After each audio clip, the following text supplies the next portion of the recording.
So hey, today we are in Colonial Acres in Memphis, a really cute little area of Memphis. Actually, it's where my son and his wife bought their first home when they were newly married, and I see a lot of young couples doing the same. So today we're going to talk to Lisa and Steve with BPG Inspections, so let's go. Good morning. I'm Steve Campbell with Buyers Protection Group. We're at a little bit of an older house in East Memphis, and we're doing a seller's inspection today for this particular client. I'm going to go back to work and I'm going to hand it off to my partner Lisa, and she's going to walk you through what we do on the exterior. I would like to mention that home inspections, we always check the weather, try to figure out when the last rain was, how much rain. You know, the temperature is always really important as far as being able to run certain mechanicals. Like today, the high today is only going to be in the low to mid 60s. Whereas as far as running the air conditioning this time of year, it's got to be above 65 degrees for a couple of hours. So just depending on the time of the year, certain things you can run and can't run.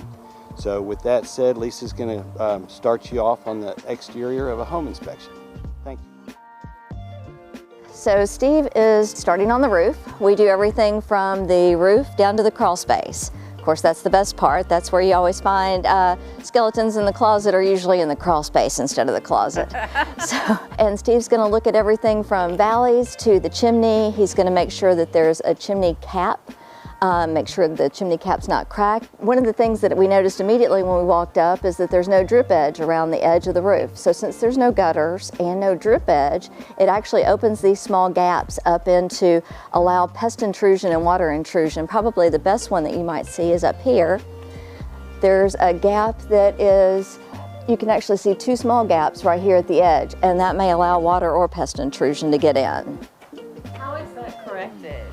So putting in drip edge will immediately solve the problem, and putting in gutters is always nice. The value of gutters is that you have something to move the water away from the foundation walls, especially when you have a crawl space. You want to try and keep water out of your crawl space as best as you can, either by having a vapor barrier or sometimes a sump pump is necessary. So after crawling the crawl space, we'll know what's going on in there. One thing we'll note as we're walking around, you always want to make sure, even if you're not selling your house and you just have your own home, I want everybody today to go walk out and go look at your dryer vent. Because what you'll find when you look at dryer vents is 95% of them are clogged. And don't just stick your hand right under here. I've already looked at it, so don't do this at home. Kids, don't try this yourself.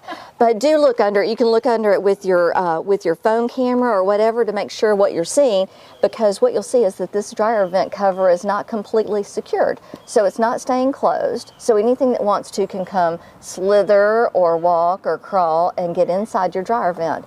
But the worst thing that can happen is the dryer vent could be completely clogged up, because what you'll find is that they're all full of this. And this is what causes 15,000 dryer fires annually in homes. So we want to make sure everybody stays safe. That's our #1 reason why we do home inspections, is to make sure that you and your family are safe.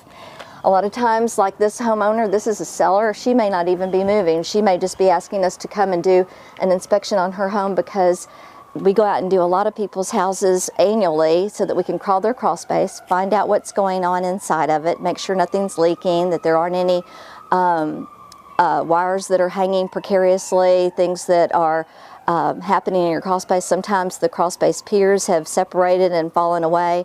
A lot of times you'll see that they're getting rodent activity or termite activity, and you want to make sure that your crawl space is crawled annually by somebody who's qualified. If you've got your home and you're thinking about putting it on the market, or even if you're not thinking about putting it on the market, make sure that you keep your house properly maintained. The #1 thing you can do best for your home is to paint it every 5 years.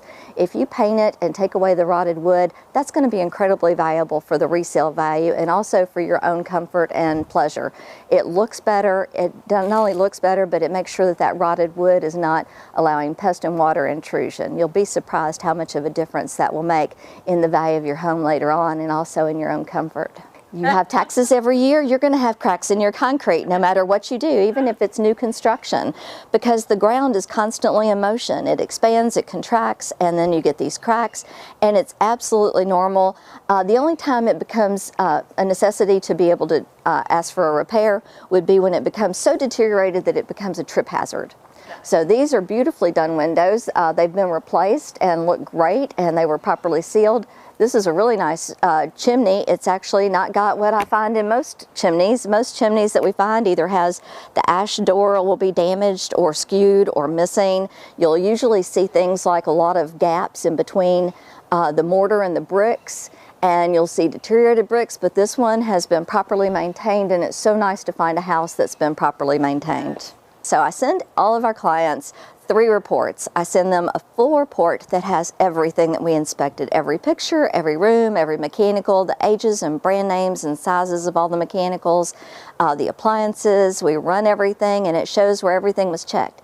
Then there's 2 other reports. One of them is the summary of repairs with pictures, and that's really nice because it has full-size pictures that have all the megapixels in them, so you'll actually be able to see without having it be granular. Like if you got a PDF, it's actually an HTML version in its original size, so you can zoom in and out on those pictures and see them tighter for yourself on your screen. Then they'll also get a report that is the summary without pictures, and it's quick and easy to print out. So it's 2 pages or 3 pages, and it's numbered chronologically, so it's easy to see, and it's a whole lot faster to print off. It's a lot less ink to print off, and it's just nice to be able to go over with your clients to say, let's talk about number 2, 14, and 22. Right. And also you have it in an HTML version online so that you can create your own repair list from my repair list. That's right. A lot of things that we're looking at are going to be the electrical wiring overhead. So we look where it comes in from the transformer, comes into the service mast overhead. We make sure that the service mast is installed properly, that it has the drip legs included and done correctly, that it has proper sheathing, that it's got the right boot, and that everything is good for that, and that it has the ground rod, which is this rod right here. Sometimes you'll find that these are simply not visible, but a lot of times you'll see that they're detached or disconnected. So if you're at home watching this, go out, find your electrical panel and not your electrical panel, but your service meter and your ground rod, and make sure it's properly connected so that you're safe at home. The next thing we're going to see is the package unit. And one thing that you might want to note if you're at home also and thinking about your house, you might want to look at trees that are in close proximity to your foundation walls, because a lot of times these trees will have roots that go much further than what you see right here. And sometimes they're coming this way.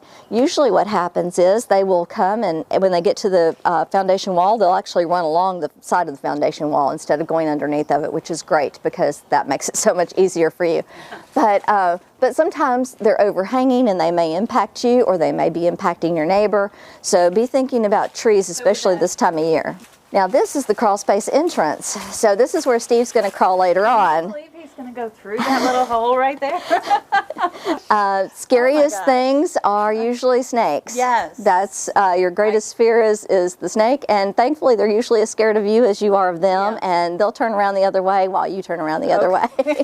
Yes, he's going to put in what looks like a hazmat suit. So it goes from top to bottom, and he pulls it on and wears it full suit. This is a package unit instead of a condenser. Usually what you'll find in a home is a split system that has a condenser on the outside and an evaporator coil in the furnace on the inside. This is actually the package unit, and it's going to do both. It's going to do both heating and cooling in one package outside. And this main disconnect panel, the cover of it was stuck shut, so we weren't able to open it and look at the interior wiring. So this cover right here, we should be able to just pop it open, and look inside to make sure that it's fused correctly for this particular mechanical.